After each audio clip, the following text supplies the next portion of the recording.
All right, welcome to the review session. So today we actually have a pretty solid schedule in the sense that we have to go through like 80 slides in one go. Your head will hurt at the end, but hopefully you have a better overview by that time. We're just waiting for the projectors to warm up, but for your own interest, if you go to iLearn under assessment, under examinations, you'll find the review session. You'll also find the solution to the homework questions, the formula sheet, the final exam from last semester, and so forth. So the idea here is really that we're going to be looking at all the past content that we've covered in the past, I guess, 3-ish weeks or so, of the last 3 topics, and we kind of go through them quite quickly. So it's not going to be a super detailed overview, but it is supposed to be a review. For some reason, the projectors aren't working, so let's see if I can give it a minute. There you go. Perfect.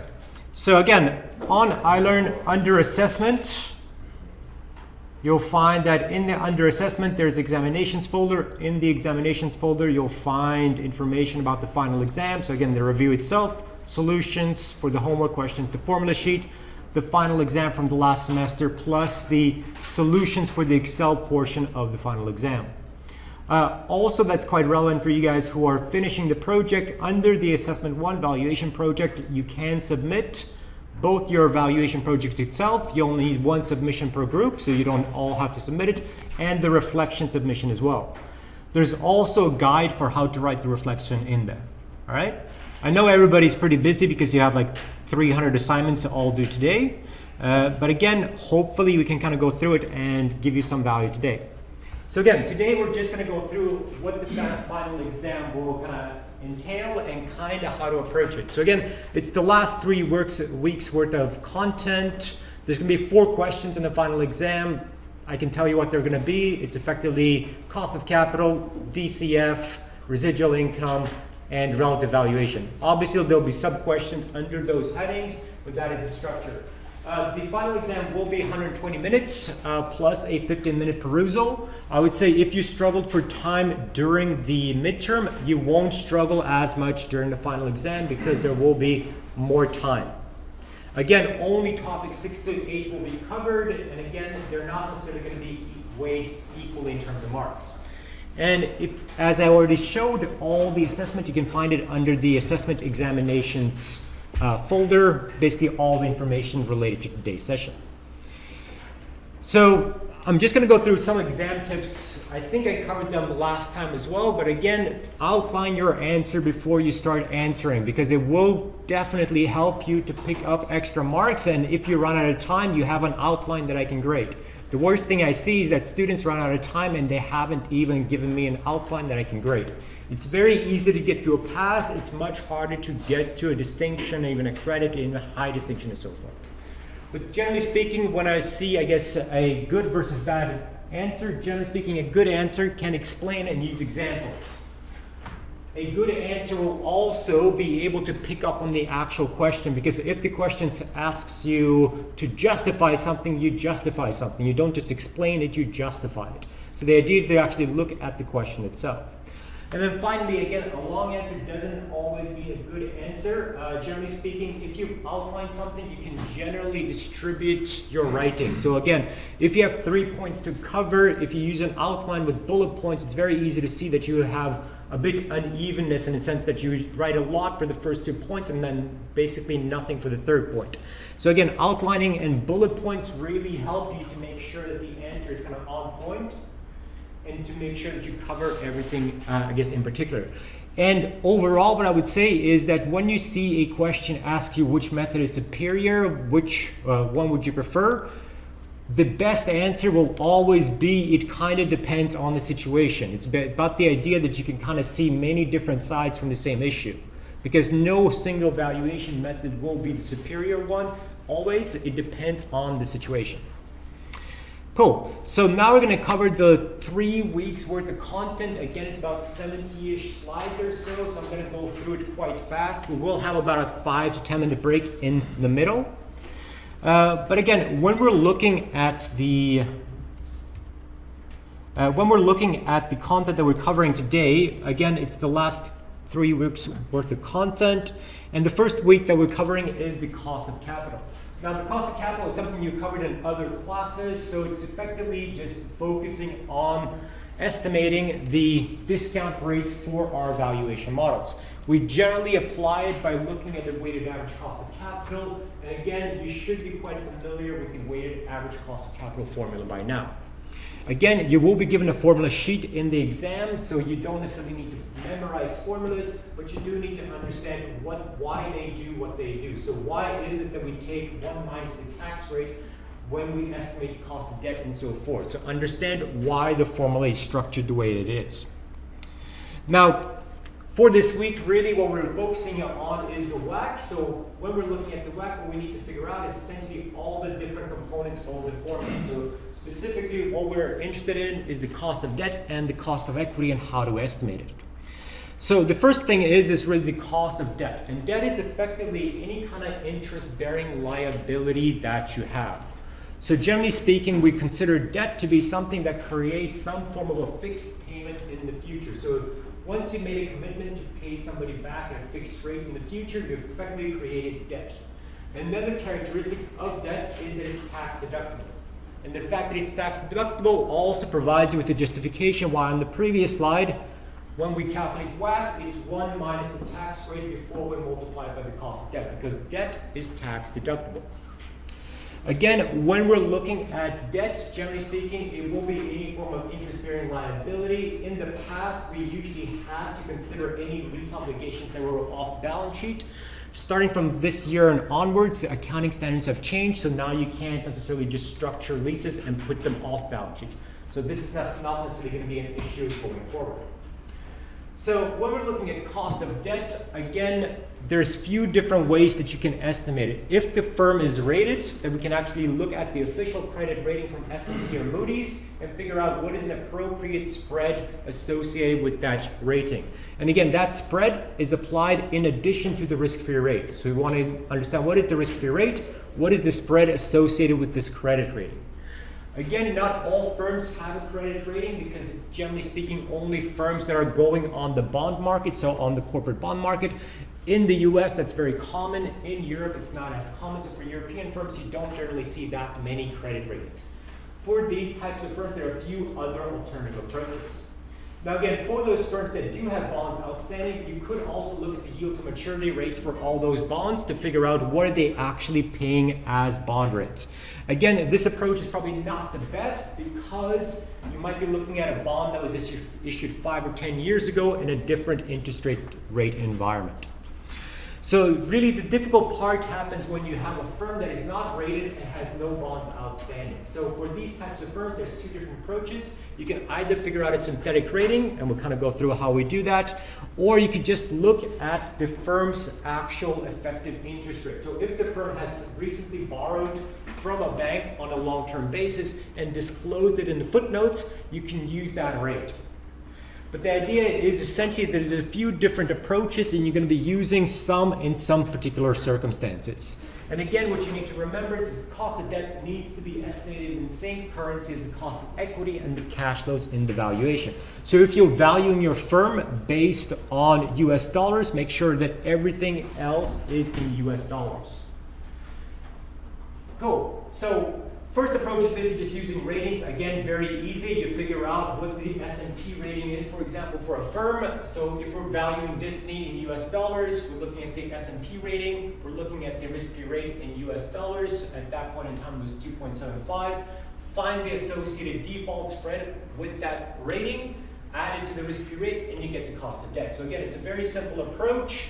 And again, the main thing here is really the idea that you can technically value a firm in different currencies. It doesn't have to be in the currency of the country where you're listed at. For example, Vale, which is a mining firm, is technically a company that originally operates mainly in Brazil, but it's cross-listed on the New York Stock Exchange, meaning you can technically value it in different currencies. If you're valuing a firm in a different currency and you want to essentially adjust for the differential inflation, you can effectively use the differential inflation equation down here, which essentially figures out what your cost of debt should be in your home currency based on your cost of debt in a foreign currency. And all you essentially do is consider what is the differences in the inflations between these two countries. So again, here we have the example trying to figure out what the cost of debt would be in Brazilian dollars versus that of US dollars based on the differential inflation between Brazil. And what is the Brazilian dollar? Reais. Sorry? Reais. Yeah. Brazilian dollars. It's all dollars. All right, so we're just trying to figure out essentially what the differential inflation is and adjust for it. Now again, if a firm doesn't have a credit rating, we might use a synthetic rating, which is generally using some form of an interest coverage ratio like EBIT divided by interest expense. Again, when we're looking at synthetic rating, it's not necessarily that difficult because it's a very simplistic approach. We're just looking at 1 year's interest coverage ratio. So if you had a huge spike in your earnings that year, your interest coverage ratio might be great. If you go back a few years and your EBIT might be much lower, it's not necessarily that reflective of a long-term perspective. So it's a very crude measure to use. So again, all you do is you, for example, look at the operating income or the EBIT for a company, and you divide it by the interest expense, like in this table, and you get an interest coverage ratio. That interest coverage ratio can then be used to figure out what a synthetic rating might be. So for example, for Disney, which is a large cap company in a developed nation, with a with an interest coverage ratio of 22.57. Under this table, it would be a large cap above 8.5, which means it will be equivalent to a AAA rated bond. Again, this is a very crude way of doing things because this is based on patterns that we see in industry, but it doesn't mean that each individual firm that we're creating a synthetic rating for will be correctly rated. Because again, this is just based on patterns that we've seen in general. So individual firms will have errors.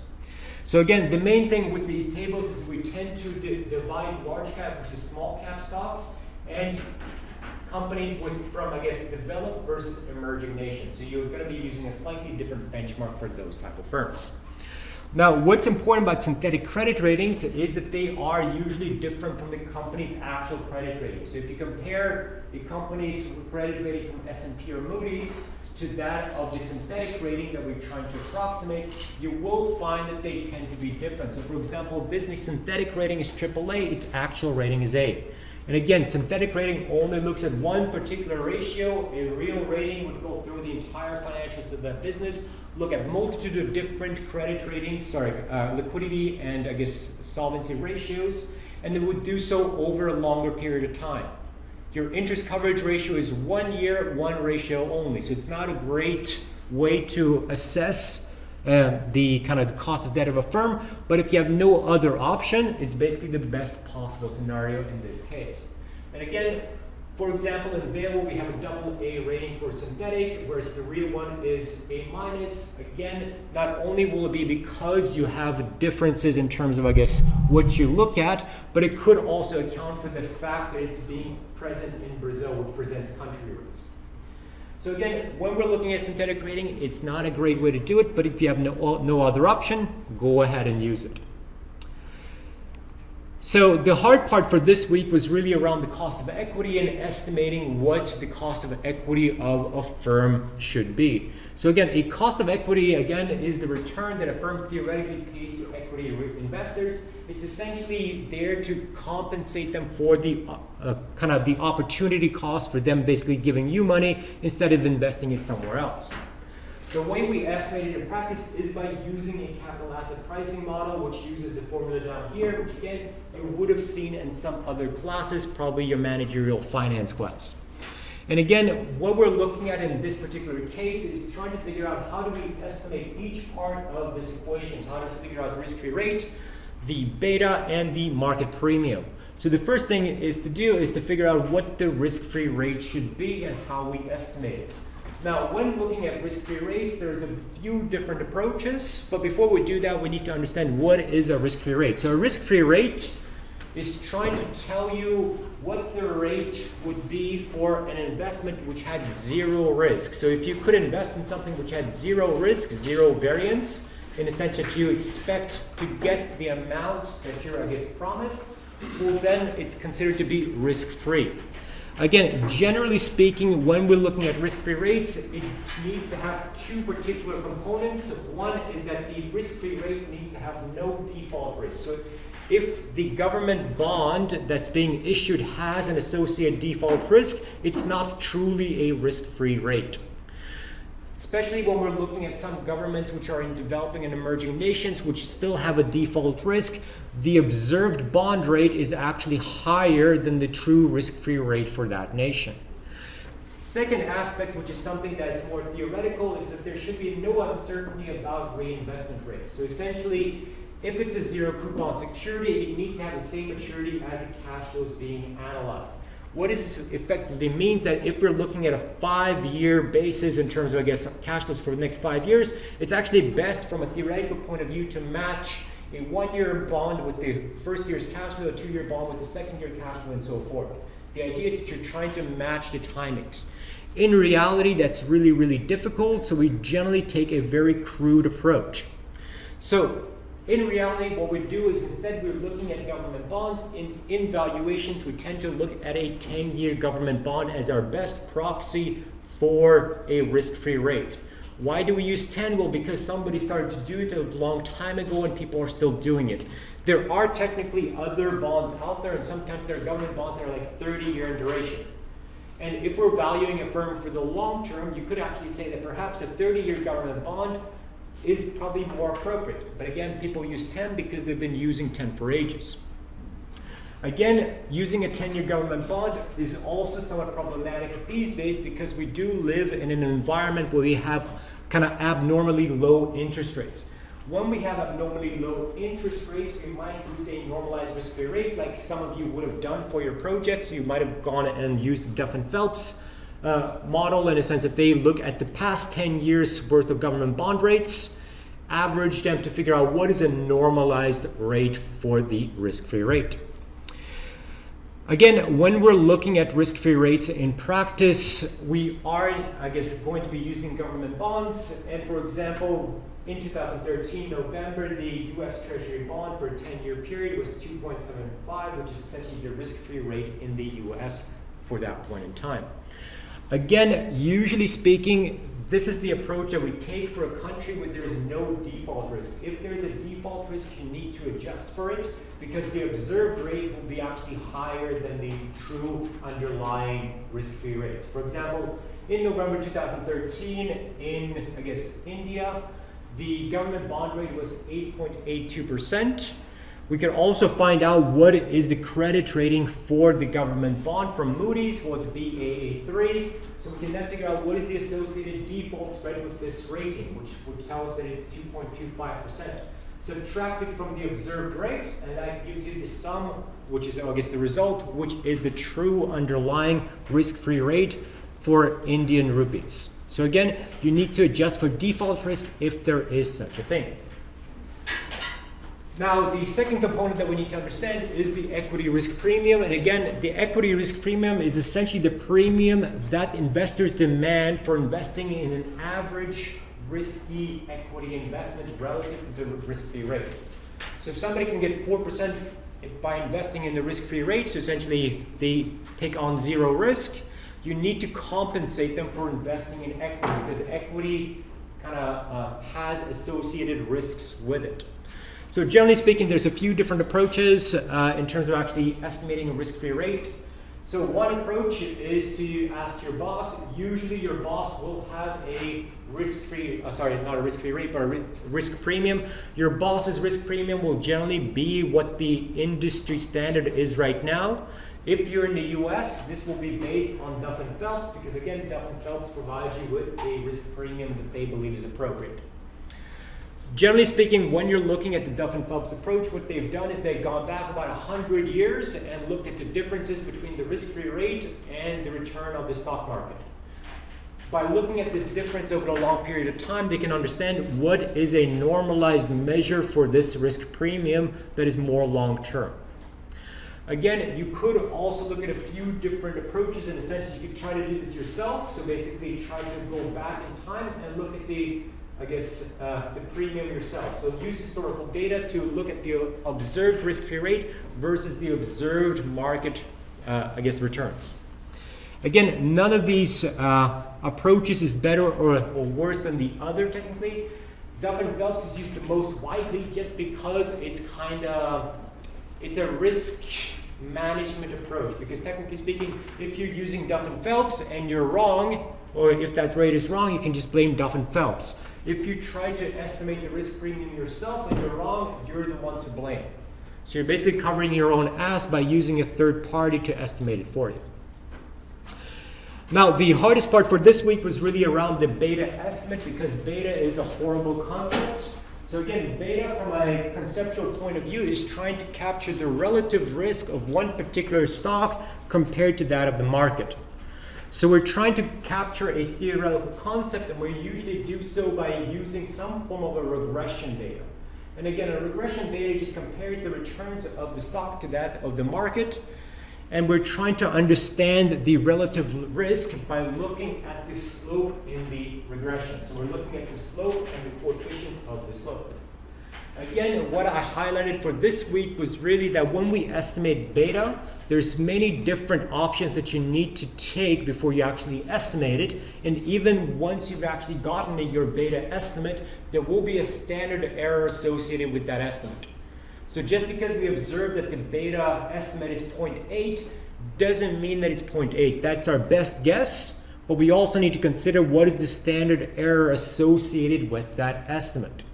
So again, first thing we have to do is just try to figure out all these different options that we have. So what is the estimation period? Do we go back 1 year, 2 years, 5 years? Generally speaking, the more we go back in time, the more observations we have, which leads to a lower standard error. But the longer we go back in time, the less relevant the data becomes. Generally speaking, the industry standard is either to use a 2-year weekly beta or a 5-year monthly beta. When we're looking at, the interval itself, we can either choose a weekly, daily, or monthly. The idea here is that daily returns are quite volatile, and if we're looking at small companies might have non-trading days. So what that means is that you might have a day when the stock market goes up 10%, but your stock has no trading, so it looks like a zero return. If you have a lot of these, it will bias your beta towards zero because it's looking like you're not reacting to the market. So for small companies, you cannot use daily returns. You have to use weekly or monthly. Again, no real guidance here except that daily is generally not used by practitioners. But in terms of weekly or monthly, it depends on really how far back you go in your estimation period. If you want to do monthly returns, you have to go back 5 years because the general guideline is that you need 60 observations for your regression. To get 60 observations in terms of monthly, estimates, you obviously need 5 years because 12 multiplied by 5 is 60. Again, once we've done that, we estimate returns by figuring out the return in addition to the dividends, so adjusting for dividends. And then we finally need to choose a market index. In choosing a market index, historically speaking, people have chosen the local, stock market index. So for estimating beta for Woolworths, people tend to use the ASX 200 or something similar. Again, this is not a great approach unless you're looking at it from the perspective of an investor who only invests in Australian stocks. If that's what you do, then you can use a local market return. If you're an investor who has a worldwide portfolio and you're considering it from a worldwide basis, you should be looking at a global market index like the MSCI World Index or the S&P Global Index. So the idea here is that you essentially have many different choices. Each of those choices will have an effect on your beta estimate. Again, when we're interpreting the regression betas, the slope of the regression is the beta. But again, as I've already mentioned, the parameters are estimated with error. The estimate or the slope is the best guess, but the error tells you how certain you are that that number is actually 0.8. So when we're looking at standard errors, they essentially tell us the variance around the estimate. So generally speaking, in a normal distribution, individual values fall within one standard error of the mean, above or below 68% of the time, and within 2 standard errors 95% of the time. So again, if you kind of wanted to be sure that you basically have a 95% confidence that your beta estimate is a certain amount, you need to take your estimated beta, add and subtract the standard error multiplied by 2, which usually gives you a huge range, which means that you're actually not necessarily that certain that the beta is actually what you think it is. which is again why beta is not the greatest concept. So generally speaking, because beta is not a great concept in terms of how we estimate it in practice, you could look at it from a more qualitative point of view, and in terms of trying to understand what actually impacts beta. So generally speaking, there's three things that will impact beta. One is the prototype, so kind of what industry you're in. So what do you sell? If you sell something discretionary, so if you sell Louis Vuitton handbags, your beta will be high. If you sell potatoes, your beta will be low because people need to eat. So the idea is that the prototype will determine your beta with respect to the industry. Even within an industry, you will have differences in betas based on the operating and the financial leverage. So the operating leverage is with respect to your fixed costs versus your variable costs. So if you're a company which has a huge amount of fixed costs, it means that when there's an economic downturn and your sales drop by 20%, your costs stay the same because they're all fixed. If they're variable, they will also drop by 20%. So variable cost will mean that you have a lower beta because you have less fixed cost. The idea is similar to that of debt. Debt creates fixed payment obligations, which is what it makes them risky. So when we're looking at financial leverage, again, the higher your leverage, the more risky you will be, and the higher your beta will be because it creates more obligations that are fixed. So just because the economy went down doesn't mean that you can avoid paying the banks because those are fixed payments.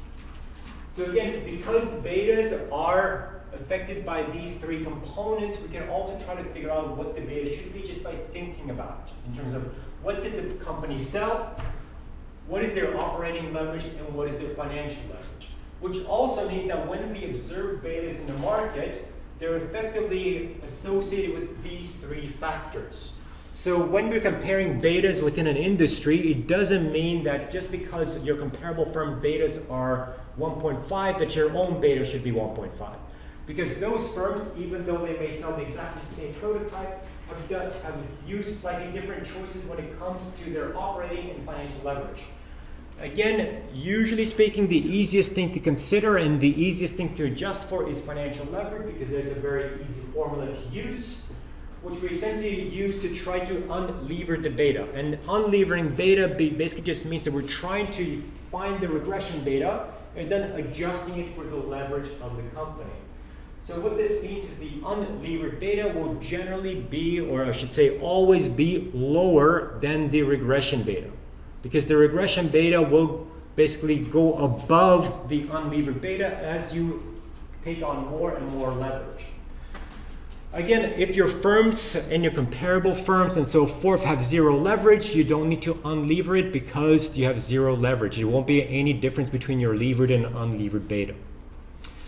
Again, that is essentially the beta approach. But again, as I also mentioned during this week, is that when we usually value firms, we tend to look at it from a comparable firm basis. The idea here is because betas is a horrible concept, in the sense that it's really hard to really know what beta is, what you can instead do is try to get a larger sample by looking at a few different competitors, looking at their observable betas in the market based on regression betas, unlevering them, to understand what is the beta associated with this particular prototype. And again, there will be some error here, but the idea is that the more observations you have, the better it will be in the sense that the standard error goes down. In this case, you would take an average and you would then re-lever that average based on the target company's own debt to equity ratio. Again, when we're looking at this kind of approach, it's basically industry standard when it comes to private firm valuations, even for public firm valuations, depending on where you are in the world. This will be the industry standard for how to do it. So it's very rare that you would actually use your own regression beta in the valuation just because it's very much uncertain. I also mentioned during this week the bottom-up beta approach. I'm not going to cover it in detail, but again, you need to be aware of what it is and how you actually do it from a theoretical point of view, in the sense that a bottom-up beta, it's a very similar to the comparable firm beta approach, except that it basically understands that a lot of the very large multinational companies that we see listed on the stock markets don't just operate in one industry. Now for H&M on the previous slide, it's pretty easy. They only operate in the clothing, retailing, and specifically fast fashion. If I'm looking at Time Warner, which operates in 5 different segments, or Disney, which also operates in about 5 or 6 different segments, it becomes very hard to calculate a comparable firm beta because it's very hard to find a good comparable firm. For those type of firms, it's very relevant to use a bottom-up beta. So bottom-up beta basically splits the business into divisions, into segments, and tries to estimate a beta separately for each segment. You then basically unlever it for each segment. You then basically, and again, you basically go through the approach similar to a comparable firm beta approach where you find comparable firms for each segment, unlevered betas, and then you find out what the unlevered beta is associated with that particular segment. You then need to relever it based on the leverage of that particular segment, and then you need to weigh it somehow based on how important they are. But the idea here is that you're trying to solve for the fact that firms operate in multiple segments, and sometimes it's very hard to find a comparable firm. Cool. The next topic we covered is intrinsic valuation. When it comes to intrinsic valuation, we talked about primarily 2 things, and that was your free cash flow valuation and your residual income on. So the free cash flow valuation, which is, I guess, usually considered to be, I guess, your DCF, it basically views the intrinsic value of a security as the present value of its expected future cash flows. Again, you might have done these in a few different classes, but generally speaking, when we do a DCF, in this class, we can kind of implement it in 2 different ways. We can either value the whole company, so essentially its enterprise value, by looking at the free cash flows to the firm, or we can try to value a company's equity, so essentially the claim of the common shareholders by valuing the free cash flows to the equity, also known as FCFE. Now, when we're looking at FCFE, this is also known as a leveraged DCF because it's assuming a certain capital structure, whereas when we're looking at FCFF, it's an unlevered DCF because we're removing the effect of leverage. Now again, when we're looking at the 2 differences, and this is important for the final exam, you need to understand that FCFF is essentially the cash flows available to all the capital providers, so both the banks, the shareholders, everybody. When we're looking at FCFE, it's only available to common equity holders. So it's after you've paid the bank, it's essentially what's remaining to pay to the stockholders. Generally speaking, FCFF is the one that is much more common, and when people talk about DCF and discounted cash flow, they generally talk about this particular implementation. The big difference here is really how you discount it and how you calculate each one. So one is that you will discount them slightly differently because the FCFF you'll discount by using the WACC, and the reason why you're discounting it by the WACC is because this is the cash flows available to all the capital providers, so you want to use the weighted average cost of capital, which considers the cost of equity and the cost of debt. The FCFE is discounted by the cost of equity because the only person that matters here is your shareholder, so it's only the cost of equity that we need to consider. Even when we're looking at, I guess, these 2 approaches, you can calculate one after calculating the other in terms of the value. So for example, your equity value could be seen as the present value of the free cash flows to the firm minus your debt value. So you essentially can calculate your equity value after you've calculated your enterprise value. So again, the way that you implement it, the way you calculate is pretty simple in the sense that your firm value, according to the FCFF approach, would be your FCFF in any given time period, discounted by 1 plus the WACC to the power of which time period you're in. And then the equity value would be the firm value, and again, firm value and enterprise value, the same thing, minus your debt value.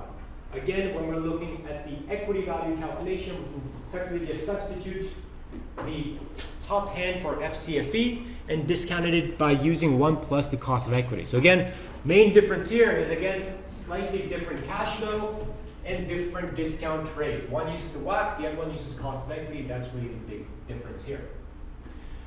When we're looking at how we implement it, we can do it in a number of different ways. We can value each individual cash flow if we know them specifically, or we can value it in a single stage as a perpetuity. So in this case, we express the value of the firm as a perpetuity in the sense that we assume that the cash flows next year will continue on forever with this a given growth rate associated to them. So essentially, to value the firm down, we would take the cash flows in year 1 divided by the WACC, or the discount rate, minus the growth rate, and that will give you the firm value. Again, Equity value approach, very similar, except you substitute it by using the cost of equity instead of the WACC. So the idea here is essentially that a single stage model allows you to value the perpetuity. Usually when you implement this, you tend to do both in the sense that you will have maybe 3 or 4 years that you know specific cash flows for, and you value them separately, and then you value the perpetuity at the very end. Now, the important thing that we're looking at, I guess, using any of these models is that we need to know how do we estimate free cash flows to the firm and how do we estimate free cash flows to the equity holders. Again, these formulas will be given to you, but you do need to understand why it looks the way it looks. So why is it that when we calculate free cash flows to the firm, why do we start with net income? Why do we add back net non-cash charges? Why do we add back interest rates? Why do we add back I should say, why do we subtract any increases in fixed capital investments and so forth? So you need to understand why the formula does what it does. So again, when we're looking at free cash flows to the firm, we usually start by looking at the profits of the company, and we then adjust for any kind of accounting issues that would have resulted in a decrease or increase in profits where there was or there wasn't a cash flow inflow or outflow. So for example, the easiest example is really depreciation. Depreciation is an accounting kind of concept in the sense that it doesn't represent any cash outflows. It's just an allocation over time of the asset value. And again, if you think about depreciation and you say, well, I would have bought a piece of machinery sometime, so shouldn't I actually still have depreciation in there? No, because when you purchase that piece of machinery, it would be shown in the increases in the investment of fixed capital, in the sense that when you purchase that piece of machinery, it's already subtracted out at the very end. So by removing depreciation, you're effectively removing the double counting of it. So again, when we're looking at non-cash charges, and I guess all these various things, there are many different kinds of net non-cash charges. Depreciation and amortization is probably the easiest one to understand, but basically anything that represents a decrease or increase in profits that didn't have that associated cash flow effect needs to be kind of be adjusted here. Now, we also have the issues around interest expense, fixed capital investments, and working capital investments. And the idea here is, again, you have a accounting effect versus cash flow effect. So for example, for working capital, your current assets minus current liability. An example of a current asset is your accounts receivable. If your accounts receivable has grown, it means that some of your sales have not been collected in cash. So just because your net profit is one thing, doesn't mean much, because if you have an increase in your working capital because of an increase in accounts receivable, you need to adjust for it by subtracting it. Because if my accounts receivable, say I had a sales of $100 and no expenses, but all those sales would have been credit sales, well, my profit would have been 100, but I would have 0 cash flows. The way I would know this is by looking at my working capital investments. Because they were all credit sales, my increase in accounts receivable would have been 100, so I would have then subtracted the 100 from the net income. Again, when we're looking at calculating FCFF or FCFE, for example, we could look at an example here where we have the access to the EBITDA, depreciation expense, and a few other different assumptions. So we have depreciation of 400, interest expense of 150, tax rate of 30, we have purchase of fixed capital of 500, change in working capital of 50, and net borrowing of 80. So based on information, we can actually calculate both FCFF and FCFE. We are not given net profit in this example. We actually have to calculate it ourselves. We calculate it by looking at the fact that we have earnings before interest, tax, depreciation, and amortization. So we need to adjust for interest, tax, depreciation, and amortization, which we have in the following 3 line items. So the way we start by calculating net income is we take our EBITDA minus depreciation minus interest expense, and we take all that and multiply it by 1 minus the tax rate, which gives you the net income of $315. Using that number, we can then start to calculate FCFF and FCFE. FCFF, again, we add depreciation, we add the interest expense on an after-tax basis, we subtract any increases in fixed capital investments, and we subtract any increase in working capital investments, which gives us $270. When it comes to FCFE, the big difference here is really the fact that we don't add back interest expenses. The reason being is that FCFE is after you've paid your banks, so we don't add back interest expenses, but we do add net borrowing. So if you borrowed a whole lot of money, you would actually add it to the free cash flows available to the equity holders. So on the previous slide, it did say that we borrowed $80 million in this case, or $80. We add this back to net income to get to FCFE. Again, usually when we adopt any form of a discounted cash flow model, we usually do so by looking at a multi-stage basis, in the sense that we have a number of different years that where we've estimated cash flow specifically, and then we make an assumption about the value of perpetuity. So again, this slide just gives you the formula, but the following slides gives you an example. And again, for studying for the final exam, it's very good if you know how to do this. If you look at the previous final exam that I posted on iLearn, there is a question similar to this, and you need to know how to structure it effectively. So we can see here, for example, that the current FCFF is 100 million, the shares outstanding is 300 million, the long-term debt value in notes is 400, and then we're given some assumptions around the growth for years 1 to 3, year 4, year 5, and year 6, and thereafter, plus the WACC. Using this information, we can then value the free cash flows to the firm and essentially value the firm's enterprise or firm value.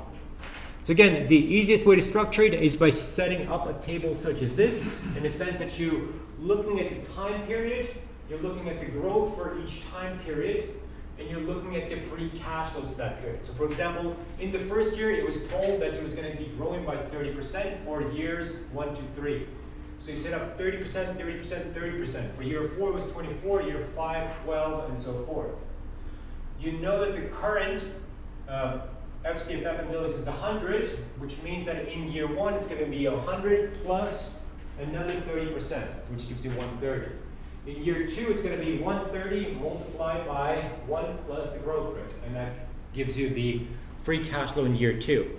Now, for each of those years, you then need to discount the value of that free cash flow back to the present, and the way you do it is you take that 130 divided by 1 plus the WACC to the power of the time period. So in this case, it would be 130 divided by 1 plus 0.1 to the power of 1, because we're in year 1. In year 2, it would be to the power of 2, and so forth.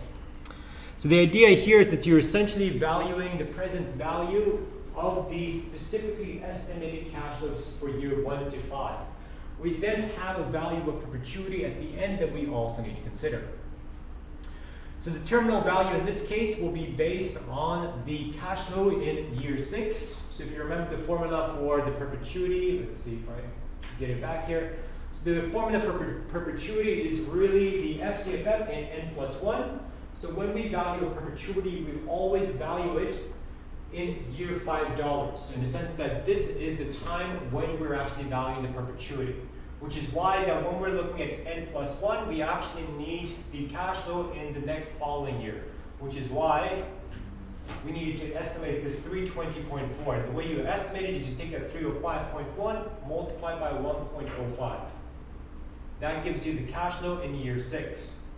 Using that cash flow in year 6, you then divide it by the discount rate minus the growth rate. That gives you the value of the perpetuity in year $5. And then you need to discount it back to the present period. Because again, this value, the first part of the equation, is the value of the perpetuity in year $5. The second part of the equation is discounting that value of the perpetuity back to the present value. So you take 1 divided by 1 plus the WACC to the power of 5. So this essentially estimates the discount factor. So again, when you're looking at implementing this, I guess in our homework, this is the approach we took. We valued the value of the perpetuity, we looked at the discount factor, and we multiplied. And that's kind of the same approach here. So again, how do we value the entire value of the firm here? Well, we take all the estimated present values that we estimated so far. So on the first slide, we had 5 specifically estimated present values, and then we add the value of the perpetuity in today's dollars. That gives us our entire firm value. To get to the equity value, we subtract the debt value, which is given as 400, and then we divide that equity value by the numbers of shares outstanding, and you get the value per share. Again, seems simple, seems straightforward. Last time, in the last exam, the question that you have for the DCF, I basically got 20, I think I had like 24 students, I got 24 different answers. In the sense that everybody made a mistake. Nobody actually got it 100% right. So it's a very easy question, but it's very easy to also mess up. So please kind of know how to structure this and know how to approach it. So not just by looking at it, because when you look at it, it's like, oh yeah, that makes sense, logical, easy. Once you start doing this yourself, you might be making quite easy mistakes. So you kind of try to avoid it by practicing. So the two other things that we do need to consider when we're looking at DCF is one, mid-year discounting. And mid-year discounting is the idea that technically speaking, cash flows don't just magically appear at the end of the year. Cash flows are accumulated throughout the year in the sense that we make sales, we have expenses and so forth. So the way that we solve for this is that instead of discounting it to the power of 1, to the power of 2, to the power of 3, we remove 0.5 from the period. So in period 1, we would say that we're going to be discounting it by 0.5. In year 2, it would be 1.5 and so on. The idea is that you're essentially moving it to the midpoint of the year when you're discounting it. And the second aspect when we're looking at DCFs is really the non-operating asset portion. So the value of a firm is not necessarily just the DCF, because technically speaking, the DCF only looks at operating assets in the sense that all our cash flows are from assets that are generating those cash flows. If a firm has a huge amount of non-operating assets, could be things like real estate that they're not actually using, or it could be a huge amount of cash holdings, those won't be valued in the DCF. So usually what we need to do is we need to take the value that we get from the DCF, we add the value of those non-operating assets to get to the true value of the firm. Again, generally speaking, this is only an issue for firms which have a significant amount of non-operating assets. All right, so the second part of this week was the residual income valuation. So the residual income valuation is essentially looking at the firm value as a present value of its future residual income stream. And residual income, if you remember, is basically your net income minus your equity charge. The idea here is that we're looking at the profit from an economic point of view, in the sense that absolute profits make no difference for us, because what we are interested in is, did the firm make an economic profit? So in this example, we have a company which has a net income of $96,000, so it looks like they made a profit. But once we consider the equity charge, which is basically compensating the shareholders for their opportunity cost, and if their opportunity cost is 12%, so that's the cost of equity here, we multiply that by the beginning book value, and that gives us our equity charge. By applying that equity charge to this net income, we actually see that the residual income in this case is negative $144,000. When we see a negative residual income, it effectively means that this company is destroying shareholder value. If we believe that this residual income will not become positive over time, we should just shut down the business and stop our operations, because we're losing money for the shareholders. So it's a really good way to view the company from a shareholder's perspective and from an economic profit perspective. Again, when we're valuing the company, and specifically based on its residual income stream, we could look at an example such as this. In the sense that we have Bug Properties with an expected EPS of $2.50 and $4 for the next 3 years. We also know that they'll pay dividends of $1, $1.25, and $12.25 for the next 3 years. And again, the last dividend is anticipated to be a liquidating dividend, because we assume that Bug will cease operations after year 3. We know that their current book value is $6 per share, and its cost of equity is 10%. So in order to figure out what is the residual income for this firm and the value of the entire firm based on this residual income stream, what we're looking at first is what is the equity charge in each period. So what we need to do in order to figure out the equity charges, we need to figure out what is the book value in each period. Now the book value in each period will start out with the beginning book value, which we're given, which is $6 per share. We then add any net income per share, which is $2 in the first period, because we're told that its EPS in the first year 1 is $2. We're also told that they're paying out a dividend of $1 in the first period, which means that our change in retained earnings is $1.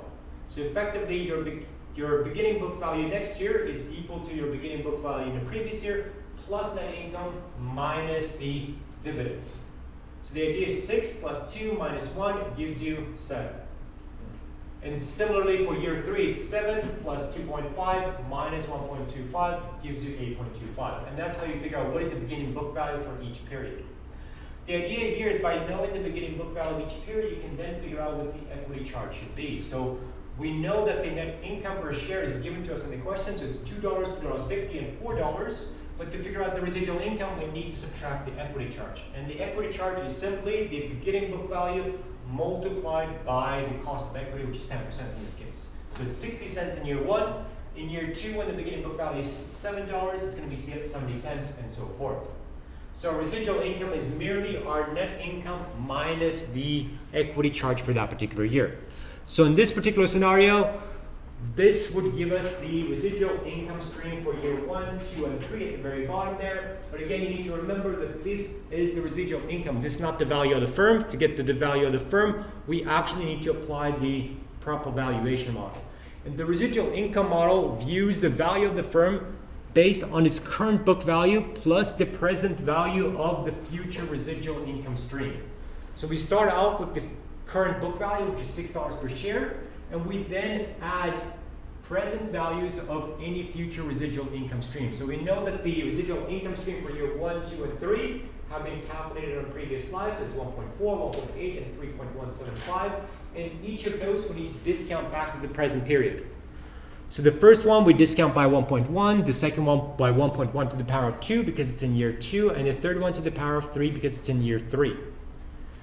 Add those all up, and that gives you the residual income valuation for the firm for the, again, on a per share basis. So the idea when we're looking at residual incomes is that we're effectively trying to value the firm from an economic profit perspective. Question, do you want a break? Yes. Yes. Let's take a 5-minute break and then come back, all right? Are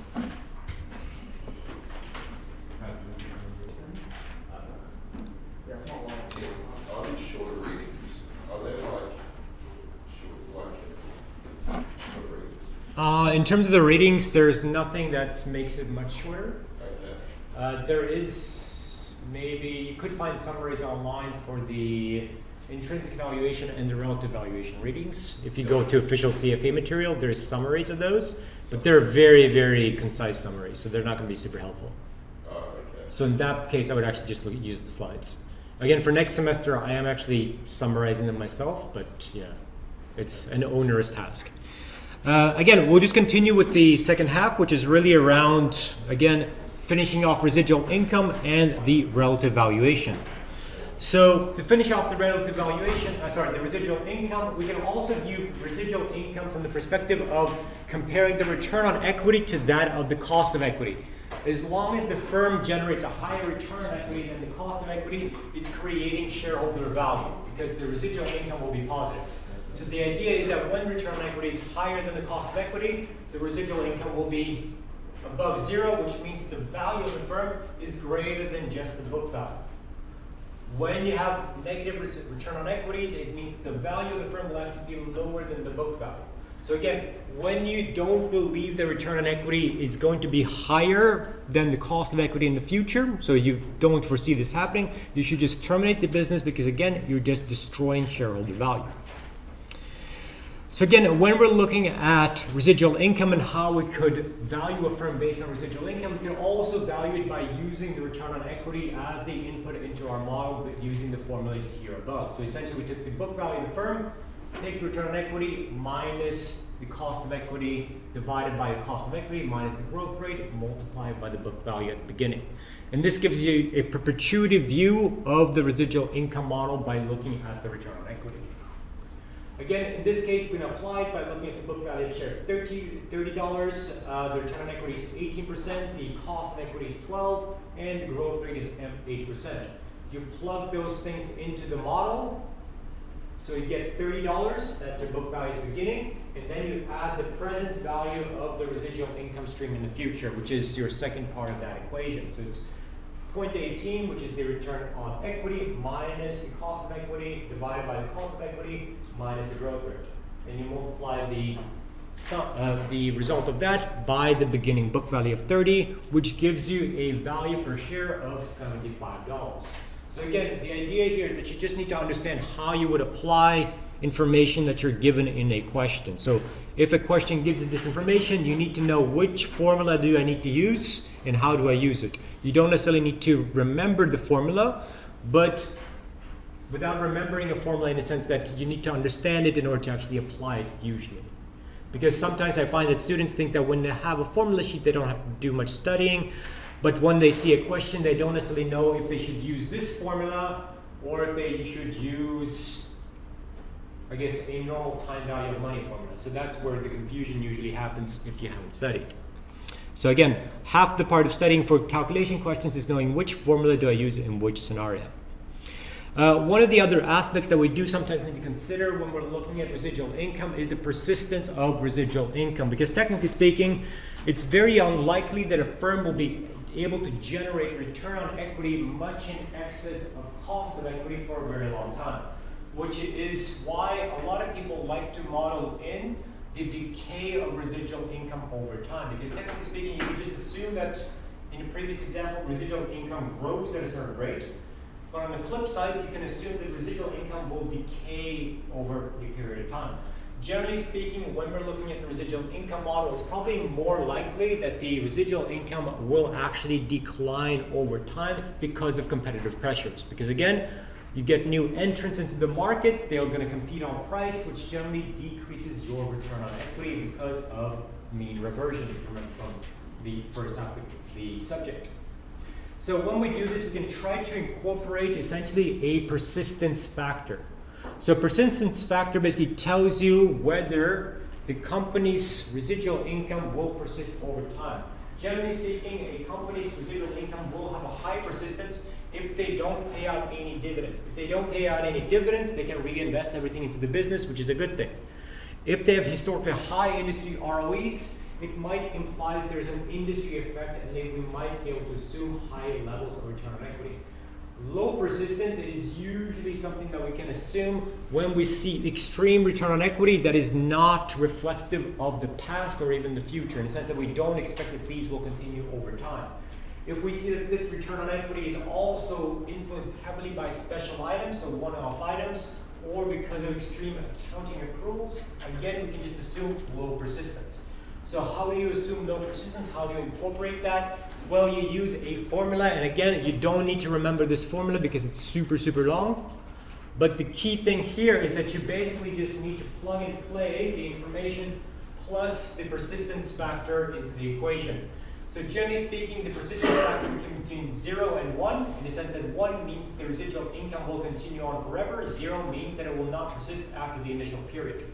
Generally speaking, the persistence factor tends to be about 0.6-ish if you observe firms in practice. And what that means is that over time, firms' residual income tends to decay because of, again, competitive pressures and mean reversion. So in this case, we could have a scenario such as this, in the sense that we have beginning book value at time 0 of 20, residual income in year 1 50 cents, year 2 85 cents, year 3 $1, and the required return on equity of 10%. We can then essentially try to value this firm considering a persistence factor by essentially including the persistence factor into the equation. So in this assumption, we're just assuming that the persistence factor is 0.6. Again, it's a super long formula, but essentially what we're looking at is the first two parts, very similar to a traditional one. It's the last component that's the difficult one. And that is essentially where you need to include the persistence factor of 0.6 into the equation. But again, it's just about knowing how to plug in the numbers and where to plug them in. So based on this, you would essentially get a value of $22.81 per share.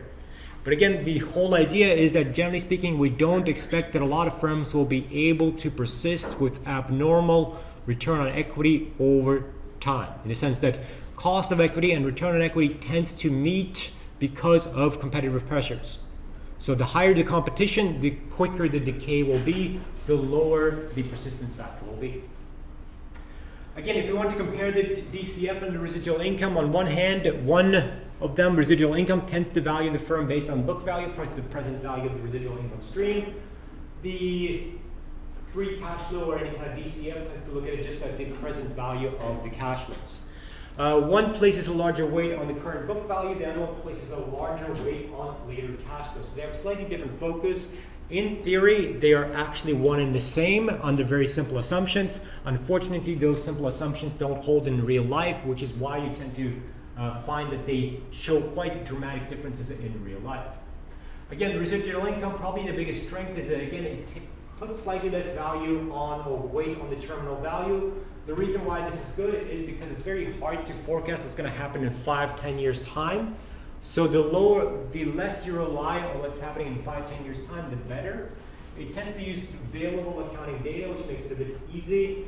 And it's also going to be useful for any firm that might have very volatile cash flows, in the sense that cash flows, generally speaking, are a bit unpredictable or they might be volatile. In this case, a residual income model will be quite good.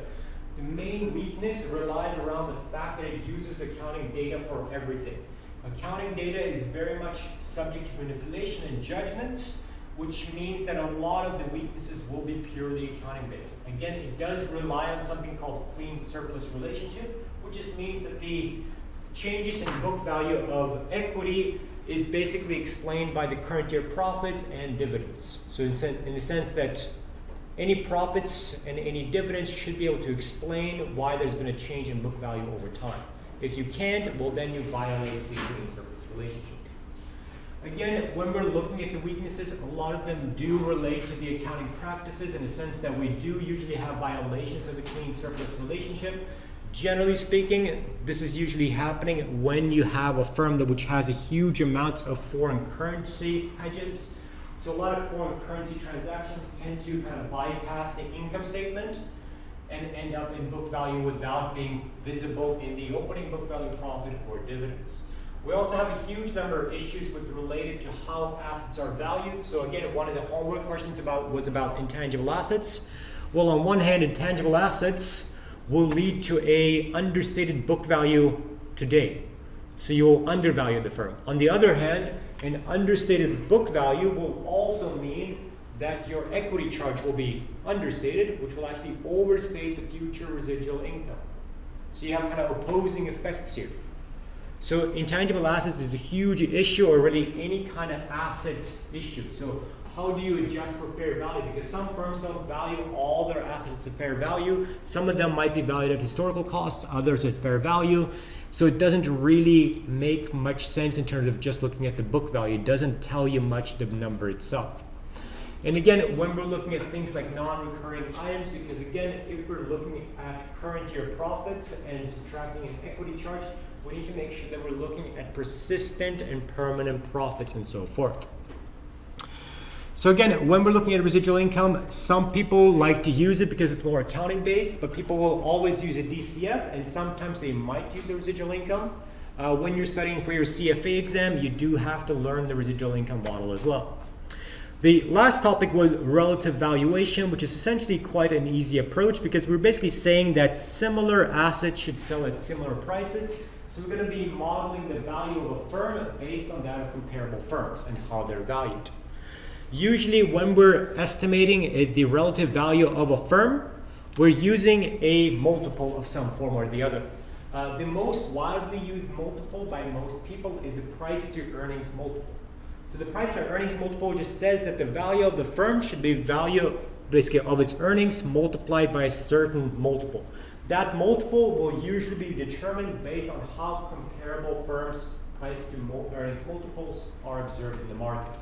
So if I'm Woolworths and I want to find out what I'm valued at, I'm going to look at grocery stores in the market and look at how many times their earnings is their price in the market. Based on those comparable firms, I can then figure out that the average might be 10. I then multiply my own earnings by 10, and that gives me the price of my firm.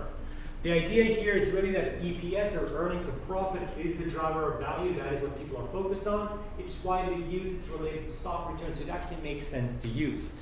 The big drawbacks here is really around the fact that there's a lot of times when you have zero, negative, very small earnings. In these cases, you can't use a price to earnings multiple. You might also have some profits which are permanent, others are transitory. Technically, when you want to use a multiple approach, you should only be focusing on the permanent profits, because if it's a temporary profit, you're not expecting it to persist into the future. And again, with any kind of accounting figures such as earnings, management does have discretion when it comes to the earnings number.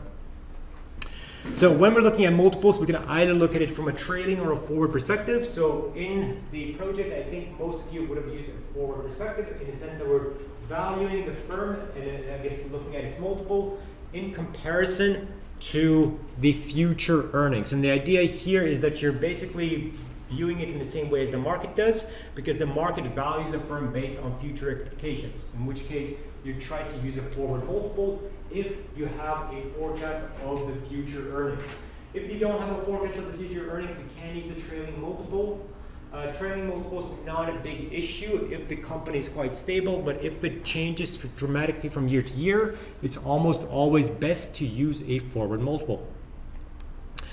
Again, earnings per share in itself is kind of a bad concept in a sense, because there's a whole bunch of things that creates problems when we're trying to calculate price to earnings multiple. One is EPS dilution, in the sense that the numbers of shares outstanding generally is not the true number out there, because they're usually diluted by things like options, warrants, and other types of financial instruments. So usually what you want to do is you want to divide the value by the number of shares outstanding based on diluted shares. There's also the concept of underlying earnings, in the sense that maybe we shouldn't value the firm's entire earnings, only the components that will be persisting into the future. So if you remember the concept of core earnings and the idea that we're going to be subtracting or adding back items that we think won't persist into the future. And then finally, we have the issues around accounting and the normalized earnings. And again, normalized earnings is the idea that when we're using a multiple, we generally look at 1 year's earnings figure, which might not be reflective of what's happened in the past 3, 4, or 5 years. So you might want to normalize it by looking at the past 5 years and, for example, averaging the earnings for the past 5 years, or by perhaps averaging the return on equities for the past five years. And again, when you have huge accounting issues, it's going to be difficult to use any form of accounting multiple. So any kind of, I guess, manipulation by management or differences in accounting methods will influence the earnings per share multiple that we're using here. Again, when we're looking at implementing any form of a relative valuation, we need to choose our comparable firms. So in your approach company, you would have chosen a few industry peers that you thought were the most similar. Technically speaking, you could also benchmark it based on the industry as a whole, or even the market as a whole as well. You can even use your own firm's historical values.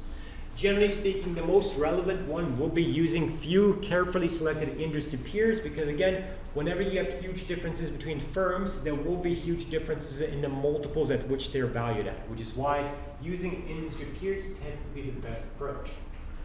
So when we're looking at any form of, I guess, peer company multiples, they basically operate under the law of one price, in the sense that similar assets should sell at similar prices. But the problem is really that companies tend to be different. Generally speaking, one of the things that you could try to adjust for is growth and risk.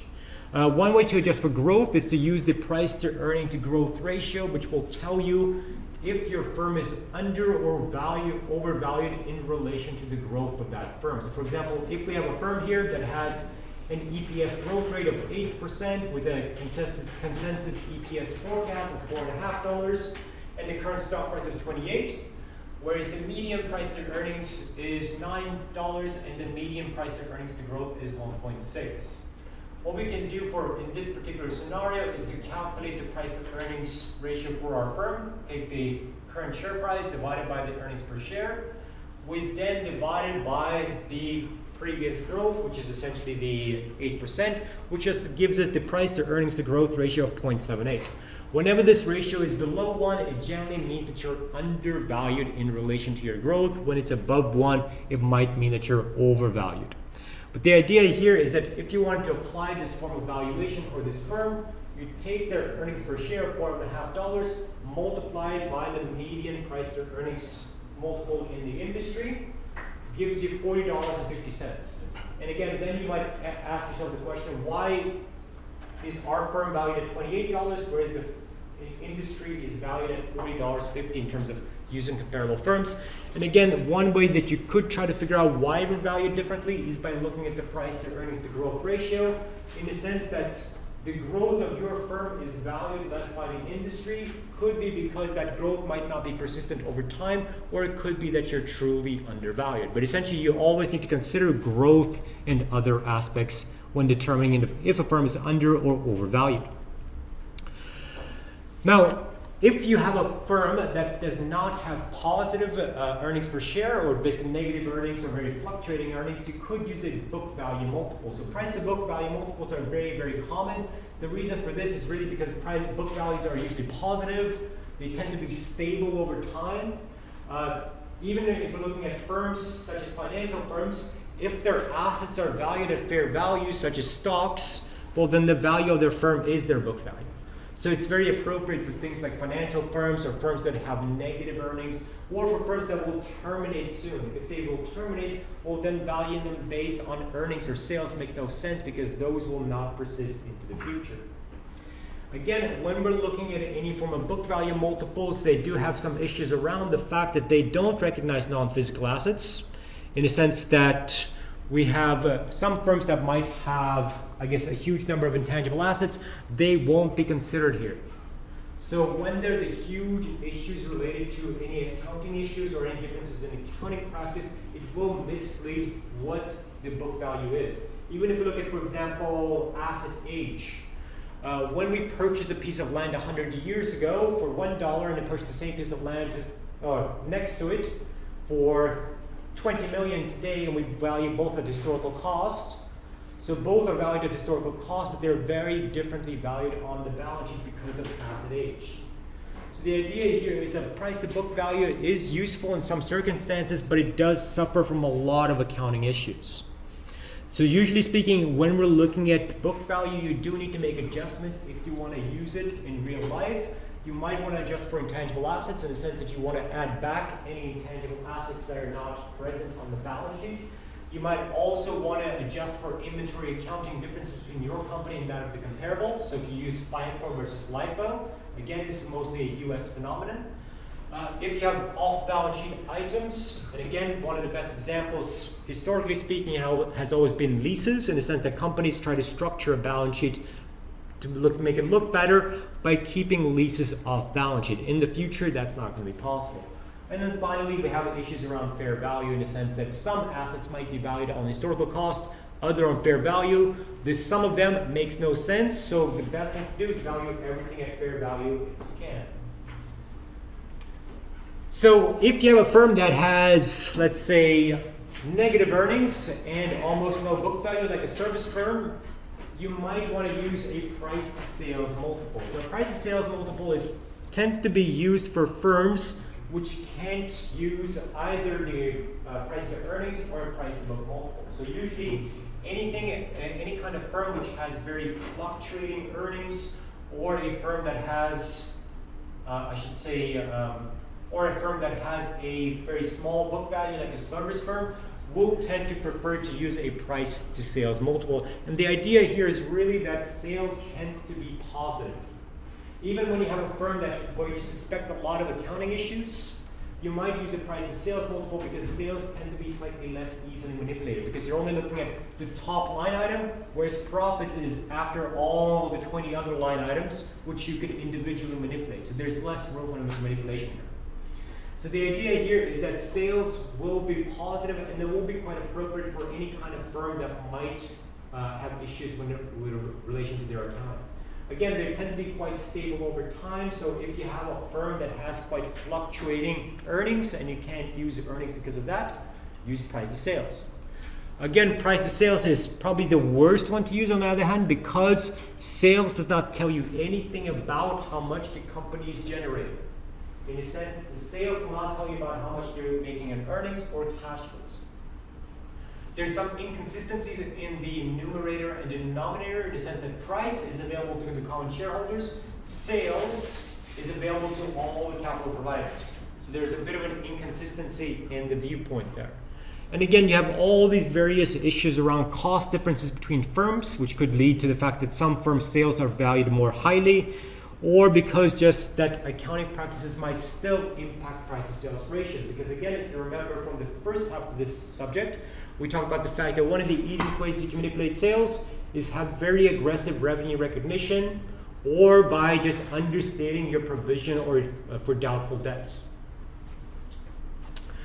Now, the last part of this week where we started to talk about the fact that, well, generally speaking, some firms might have different leverage structures or different capital structures. And because your price that we observe in the market is very, very much influenced by your capital structure, it's going to be inappropriate to use a multiple that is based on a price multiple. In this case, we might try to use an enterprise value multiple, and the most common one here is enterprise value to EBITDA.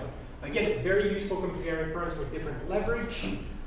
So usually what we look at is if I see that my comparable firms and my firm, there's different types of leverage, so I might have 10%, one comparable firm might have 50, the other one might have 30%.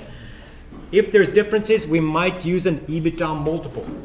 Again, it's always usually positive in the sense that EBITDA is above the net profit figure, so it's usually more likely to be positive. But again, there's some drawbacks in the sense that it generally does not reflect true cash flows of the firm. Generally speaking, people tend to use EBITDA because they think it's a good proxy for cash flows, but it tends to overstate it slightly. So enterprise value to EBITDA is probably the most common multiple when we're looking at enterprise multiple. But on the other hand, you could also look at enterprise value to sales. But again, it suffers from all those drawbacks of the price to sales multiple. The only thing it solves is the idea that essentially it allows you to compare firms with different leverage. So if there's different leverage, different capital structure between yours and your comparable firm, use an enterprise value multiple. If there's not, you can use a price-based multiple. Again, we also talk about the fact that GAAP and IFRS might give you slightly different numbers in the sense that net incomes tend to be higher under IFRS, shareholders' equity tends to be lower under IFRS, which means that return on equities tend to be automatically higher under IFRS. And again, we also mentioned about the idea that technically speaking, you could look at the arithmetic mean in the sense that if you have 5 comparable firms, you just take the average. But if some of those firms are huge and some of them are small, does it actually make sense to just take a straight average? Or should you take a weighted average by the market cap or something similar to that? Again, that kind of concluded this week and the very intense overview. This slide just provides you with an overview of the important concepts from each week and what you need to do. So in a sense, I covered the theory in terms of you need to be able to define, explain which, for example, the WACC, you need to be able to define, explain, or the approaches to the DCF, the strengths and weaknesses of the DCF, so be able to explain that. You need to be able to identify persistence factors, so define and explain and so on. It's just there to help you, to guide you into terms of studying. So go through this and see, is there something I don't understand here? And then go back and try to see if you can try to, I guess, read up on it or go through the slides. There's also a section here on what calculations you will need to know. So again, be able to value the firm using FCFE and being able to value the firm using FCFF, calculating the comparable firm beta, valuing the firm based on the residual income and so forth. Again, the idea here is just a summary slide to kind of guide you to make sure as a checklist later on that yes, I know this, yes, I can do this. It's not going to be exhaustive, but it's going to be covering like 90% of what you need to know. Now, this kind of concludes the review session. Thank you for coming. Again, this is basically our final session until the final exam. I will post this on iLearn later today, but basically during the Commonwealth Games, I will be available over Skype and email. So during consultation times, I will be available over Skype. I'll post my Skype address online. Besides that, again, good luck for the final exam. Thank you for the semester. If you have any suggestions for how to improve the subject, please do the electronic TVALs, because the structure of this subject, so the fact that we do have group work in class, it's completely based on previous feedback that I got like 2 years ago. So anything that you provide as feedback will be incorporated for the future. So if you think of a suggestion, please give feedback, because it does really help. Again, when you're done with your evaluation project and your reflection, go to assessment, go to the evaluation project folder, and you'll find the submission section for both. Again, when you do the reflection, use the individual reflection guide found in the same section to try to guide you in terms of what you actually need to cover. Cool. Thank you very much. Do we have any questions perhaps? No. I know you guys are tired and you probably have like a shitload of assignments due today, but again, if you have any questions later, like next week, I will be available over Skype and I will be available over email. Again, otherwise, I will